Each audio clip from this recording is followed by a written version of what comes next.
Hi there guys. Hi. Only us. It's the 2nd of March, a few minutes past 12 noon.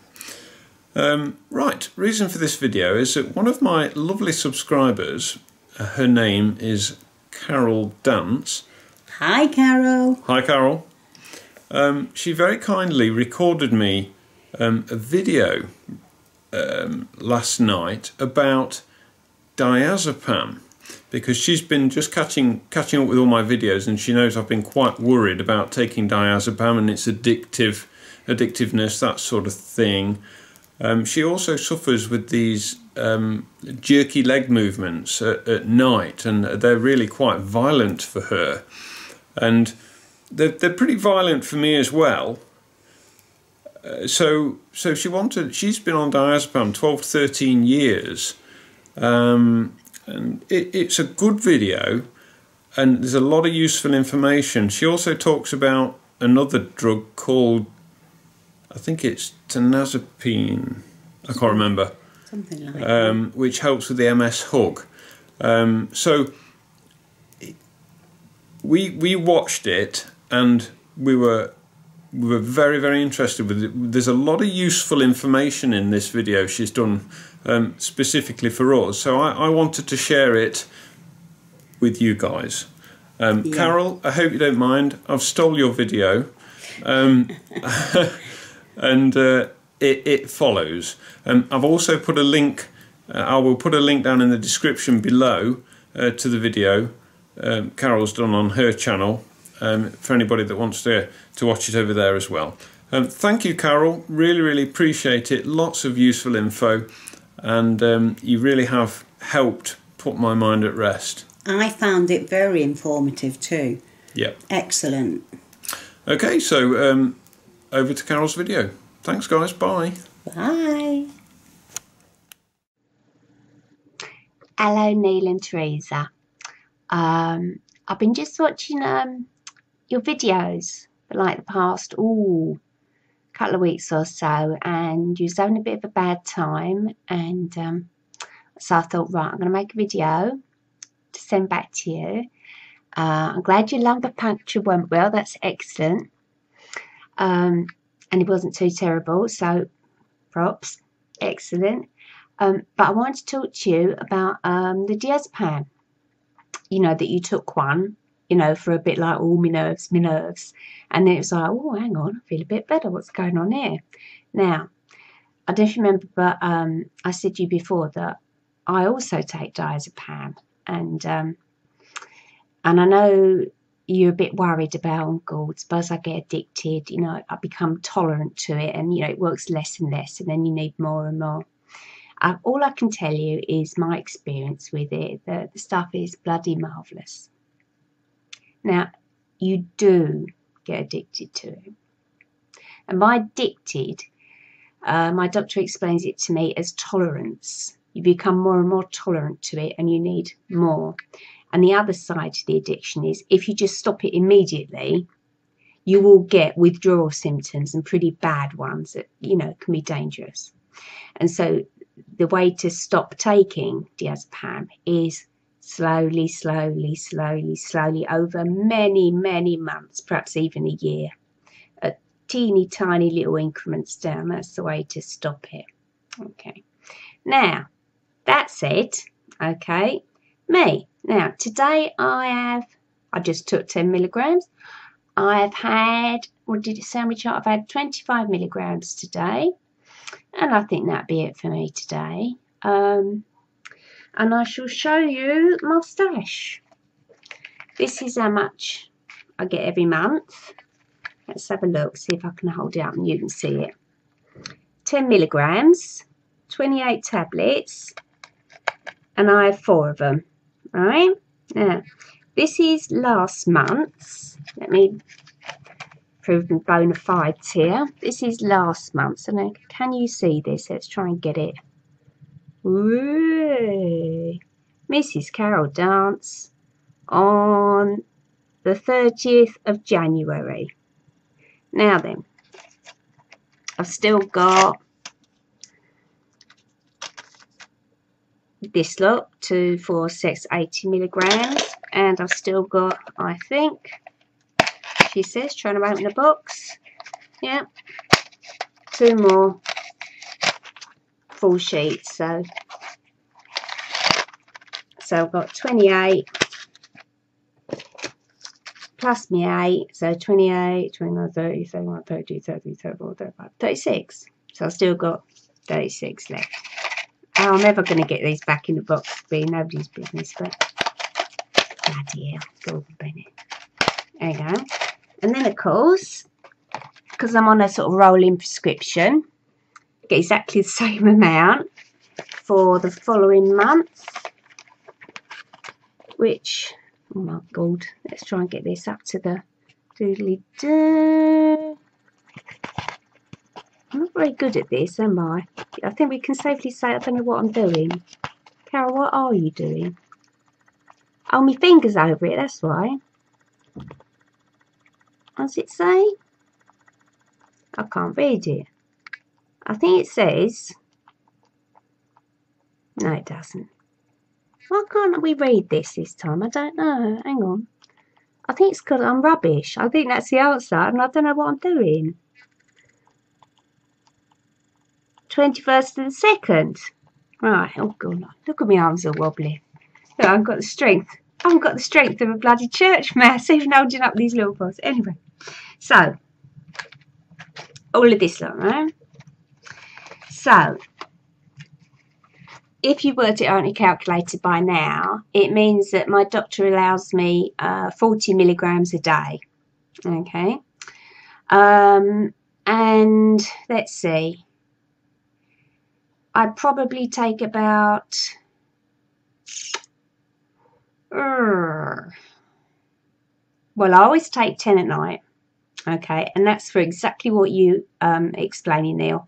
The giant leg spasms. And I'm sure that what you explain is the same as what I get. And it's not just like a little blip, blip, blip. It's the huge muscle on top of my femur, on top of my thigh. Okay, and let's see if I can stand up. Oh my God. Here we go. I'll stand up and show you. Probably give the dog a heart attack. She's sleeping in here as well. So, here's me, right, okay. I'm laying in bed. Now, if I don't take diazepam, I suspect this is what you get, mate. I'm there, la, la, la, la, la, la, la, la, la, and suddenly my leg goes, boing. And I'm like, oh, God, oh, dear, I'm tired, oh, I just go to sleep again. And suddenly, boing, and before now, I'm not making this up, it has literally thrown me out of bed. My leg has gone completely out over the side. I've moved the wrong way because I'm asleep and just gone like this.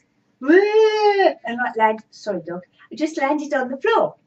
In the middle of the night, like, oh my God, what's going on? Oh, my knee, oh dear, oh dear. So that's why I take the old diazepam. And also, during the day as well, I used to get the same. It's the big muscle on top of my thigh. I'll be sitting there talking with people, you know, la, la, la. So anyway, so how's he? What's going on? And suddenly my leg goes, boing, boing, and I couldn't stop it. And then I got the same thing in my hands, which was a nightmare, because I'll be holding a cup of tea. So anyway, I said to him, and my thumb would go, boing, like that, boing, and I couldn't stop it. And it got to the stage where I had to wrap them up in fabric plasters to stop them keep going boing, boing, boing. Anyway, I'll come back to talk to you. So that's why I initially started taking them. So, and of course, as you rightly say, cool, don't they do the trick for spasms? They certainly do. And that's what they're designed for. They're designed for spasms. And that's how they work. It's just, unfortunately, they have the side effect of knocking people out a bit for a short period of time, perhaps the first 2 weeks of taking them. And so doctors, well, I'm sure they didn't mean to do it, but they just started giving it to people who had had a horrible experience, you know, something external, like, I don't know, someone died, or they lost their house, or they lost their job. And I thought, oh, you know, this would just calm them down for a couple of weeks. But then, of course, the poor people, they were like, yeah, but I'm still a bit upset. Could I still have some more? And, of course, it doesn't take very long before you kind of need them a bit. And, of course, they were taking them for the wrong reason, which was like, you know, just general anxiety because of something that's happened in the world. And this is why so many people got hooked on them. But people like you and me, you know, with spasms, well, that's what they're designed for. They're designed for us. So we have to be very careful taking them. But the beauty of them is, and why the doctors say you can take them as and when. And so some days, you know, I might just take 10 in the evening before I go to bed. So, you know, I don't throw myself out of bed. And other days I'll be, ooh, I'm a bit twitchy, a bit funny. I might take 25 or 30 or even 40, I might. Is because, what was I talking about? I completely lost my thread. Oh, God, I need something for my brain now, honestly. I'm brain spasm. Yeah, the reason I get to take them as and then is because of their long half-life. They've got half-life, Diazepam, of 72 hours, which is 3 days. So in toto, that's 6 days. It will stay in your system for 6 days. Okay. Yeah, it will start wearing off slowly but surely. And when you very first take them, it's the best. And as time goes on, they wear off a bit. But it will stay in your system for 6 days. And that's why you can take them as and when. Okay. But you said your doctor started you off on 5 milligrams. I mean, why don't you just have a bash, you know, ask your doctor for 2 milligrams because you can get them in 2 milligrams. Or, you know, just bite the tablets in half and see how you go on 2.5 milligrams. See how you go. Because all this worry about being addicted, the tolerance and the possible side effects, well, not possible, there are side effects for a lot of people when you withdraw far too quickly. If you withdraw in a proper time scale under your doctor's advice, you're going to be absolutely 100% fine. Absolutely. But, I mean, lots of drugs you can just stop and nothing happens. But with some drugs, you stop and, whoa, you don't want to do that. And diazepam is one of them. So that's where the worry comes in. But what was I blithering on about? I lost it again. Need something for mind spasm. Yeah, so I was saying, so you can take them as and when because of their very long half-life. Now, my story is that when I started having, you know, the very big spasms, the, you know, knocking me out of bed and, like, you know, making me like, woo, drop the cup of tea and everything. The doctor started me on these, my doctor before last, and I've been on these tablets for 13 years, I'd say, must be 13 years. And yes, the amount of tablets I take has gone up over the time. And currently, me and the doctor have been thinking, well, you know, we can't keep going up and up and up and up and up. It's ridiculous because, you know, there's a limit to how much, you know, NICE, National Institute for Clinical Excellence, will allow a doctor to prescribe a patient, even someone like me. So we've been looking at other options and trying them. And I mean, and basically, as you know yourself, bloody nothing worse, does it? However, just recently, me and my lovely Dr. Humphreys, we've come up with this little chap. Tizanidine. Okay, 2 milligrams. All right. Get 1 million of them in a packet. I mean, look at that. God, blimey, that's loads, isn't it? They're teeny little devils. Now, When I first took them, I was like, these are the worst tablets on earth. My legs have gone watery into jelly. The doctor's trying to kill me. What's she trying to do? But after about a week or so, I kept going. I did have to stop. I think, bloody doctor, she's trying to kill me. No, but I carried on. And now they don't work. These Tizanidines, chaps, they don't work on those giant thigh muscle things. But what they do work for me on is that old MS hug, you know, that sort of like 4-hour heart attack business where you're like, oh, is this a heart attack or is this just muscle spasms? Now, these little chaps, they totally work on that. They only last for about 3 hours. They've got a very short half-life.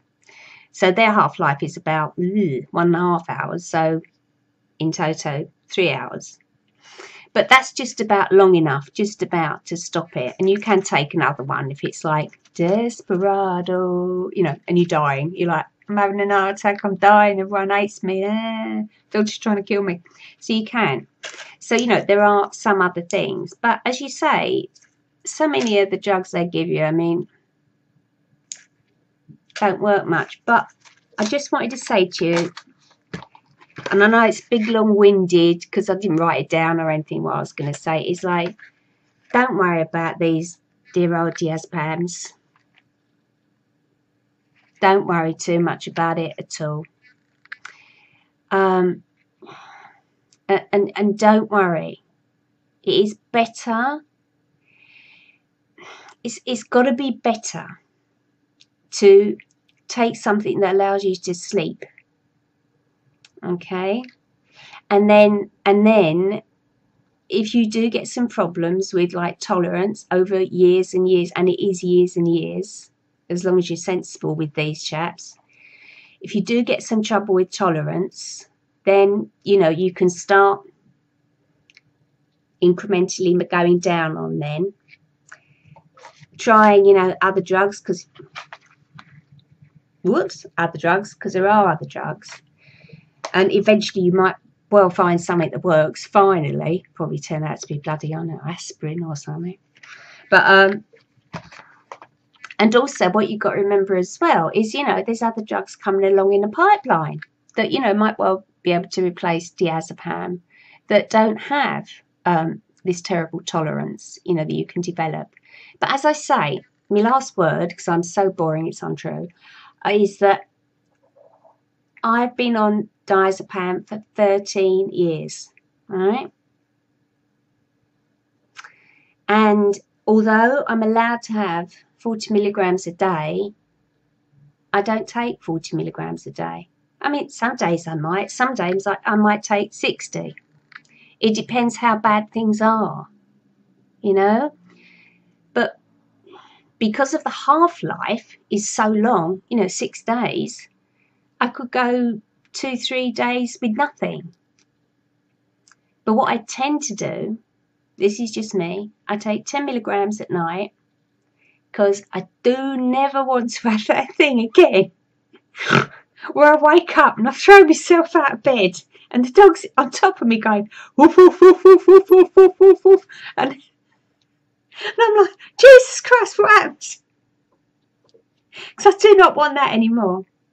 And Neil, mate, if it's making you feel better walking, which it should do because it's a muscle relaxant, that's how it stops the spasms.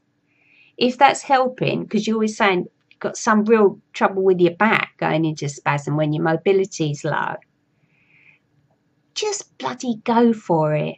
And, you know, let's cross that bridge, you know, when we come to it, you know, of like, too much Diazepam. Let's cross that bridge when we come to it, eh? Because, you know, you could get run over by a bus tomorrow, you know, and do you want to be run over by a bus just having had a terrible night's sleep with your leg going boing, boing, boing? No! Let's get run over by a bus when we've had a jolly good night's sleep. So anyway, I hope you can, you know, sort the whole thing out in your mind, and And I hope I've given you some sort of a bit of reassurance that for me, at least, 13 years, I'm not raving balmy. No, I'm not raving balmy, and it hasn't killed me, and nothing terrible's happened. And it's all going okay, mate. So bloody take one. Get some kip. It's nothing like getting some kip. And if it's cheering you up so much by getting some mobility back, remember, one of the worst things for MS is when you get stressed out and worried, and you know that better than anyone. So do I, mate. That's why, you know, I spend my life doing as ever I please. So anyway, I'm going to sod off because I'm too boring and I just keep blethering on forever. So ta-ra Neil, ta-ra to Teresa, bye. Hang on. Oh, it's all falling on the floor.